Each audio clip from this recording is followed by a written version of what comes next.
നമസ്കാരം. തിരുവനന്തപുരത്ത് കുടുംബത്തോടൊപ്പം മാളിലെത്തിയ പോലീസുകാരനെ SFI പ്രവർത്തകർ മർദ്ദിച്ചു. AR ക്യാമ്പിലെ പോലീസുകാരനായ മിഥുൻ റോയ്ക്കാണ് മർദ്ദനമേറ്റത്. മാൾ ഓഫ് ട്രാവൻകൂറിൽ വെച്ചാണ് 4 പേരടങ്ങുന്ന SFIക്കാർ സിവിൽ പോലീസ് ഓഫീസറെ മർദ്ദിച്ചത്. സംഭവത്തിൽ വഞ്ചിയൂർ പോലീസ് കേസെടുത്തിട്ടുണ്ട്. പാർട്ടി പ്രവർത്തകർ അസഭ്യം വിളിക്കുന്ന ദൃശ്യങ്ങൾ ഉൾപ്പെടെ പുറത്തു വന്നിട്ടുണ്ട്. SFI പ്രവർത്തകർ കൂട്ടം ചേർന്ന് ആസൂത്രിതമായിട്ടാണ് പോലീസുകാരനെ ആക്രമിച്ചത്.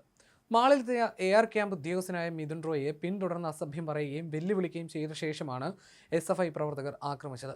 പോലീസുകാരനെ മർദ്ദിച്ച് താഴെയിട്ട ശേഷം തൊഴിക്കുകയായിരുന്നു. പ്രതിരോധിക്കാൻ പോലീസുകാരൻ ശ്രമിച്ചെങ്കിലും 4 SFI പ്രവർത്തകർ കൂട്ടമായി ആക്രമിച്ചതോടെ താഴെ വീണു. വീണുകിടക്കുമ്പോഴും മർദ്ദിക്കാനായിരുന്നു അവരുടെ ശ്രമം. ആക്രമണത്തിന്റെ ദൃശ്യങ്ങൾ SFI പ്രവർത്തകർ പകർത്തുകയും ചെയ്തു. ഇതിനിടയിൽ മാളിലുണ്ടായിരുന്നവരിൽ ആരോ പകർത്തിയ ദൃശ്യങ്ങൾ സാമൂഹ്യ മാധ്യമങ്ങളിലും പ്രചരിച്ചു. ന്യൂ ഇയറിന് ശംഖുമുഖം ബീച്ചിൽ വെച്ചുണ്ടായ പ്രശ്നങ്ങളുടെ തുടർച്ചയായിരുന്നു അടിപിടി. ഈ വർഷം പുതുവത്സര രാത്രിയിൽ ശംഖുമുഖത്ത് സമയപരിധി കഴിഞ്ഞിട്ടും DJ പാർട്ടി നടത്തിയതിനെ ചൊല്ലി SFIക്കാരും പോലീസും തമ്മിൽ സംഘർഷമുണ്ടായിരുന്നു. 12 മണിക്കും പാർട്ടി നിർത്താത്തതിനെ തുടർന്നായിരുന്നു അന്ന് സംഘർഷമുണ്ടായത്. അന്ന് SFIക്കാരെ ലാത്തിചാർജ് നടത്തിയ പോലീസ് സംഘത്തിൽപ്പെട്ടയാളാണ് മിഥുൻ റോയ്. പോലീസ് പ്രകോപനമില്ലാതെ ആക്രമിച്ചു എന്നായിരുന്നു SFIയുടെ വാദം. അന്ന് SFI പോലീസ് സ്റ്റേഷനിലേക്ക് മാർച്ച് നടത്തുകയും ചെയ്തിരുന്നു.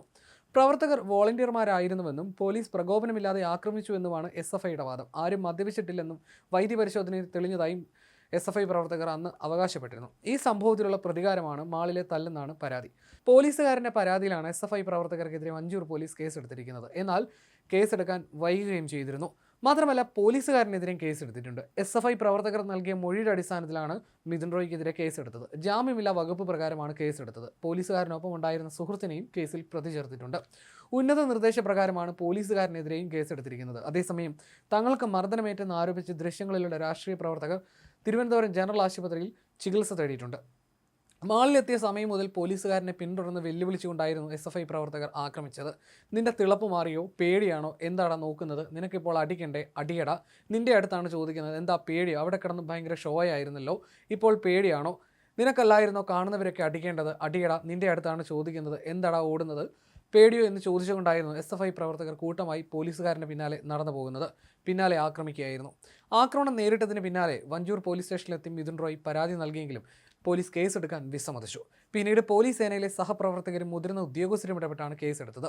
ജാമ്യം ലഭിക്കാവുന്ന വകുപ്പുകൾ ചുമത്തിയാണ് ആ കേസെടുത്തിരിക്കുന്നത്. അതേസമയം SFI പ്രവർത്തകരെ ആയുധം ഉപയോഗിച്ച് ആക്രമിച്ചെന്ന പേരിലാണ് മർദ്ദനമേറ്റ പോലീസുകാരനെതിരെ കേസെടുത്തത്. പോലീസുകാരന് പൊതുവിടത്ത് മർദ്ദനമേറ്റതിന്റെ ദൃശ്യങ്ങൾ പ്രചരിച്ചിട്ടും കേസെടുക്കാൻ വിസമ്മതിക്കുകയും മർദ്ദനമേറ്റ പോലീസുകാരനെതിരെ ജാമ്യമില്ലാ കുറ്റം ചുമത്തി കേസെടുക്കുകയും ചെയ്തതിൽ പോലീസ് സേനയ്ക്കുള്ളിൽ കടുത്ത പ്രതിഷേധം ഉയർന്നിട്ടുണ്ട്. പോലീസ് സേനയിലെ വിവിധ വാട്സാപ്പ് ഗ്രൂപ്പുകളിൽ വിഷയം പ്രചരിക്കുന്നുണ്ട്. അതേസമയം പോലീസ് സംഘടനകൾ വിഷയത്തിൽ മൗനം പാലിക്കുകയുമാണ്.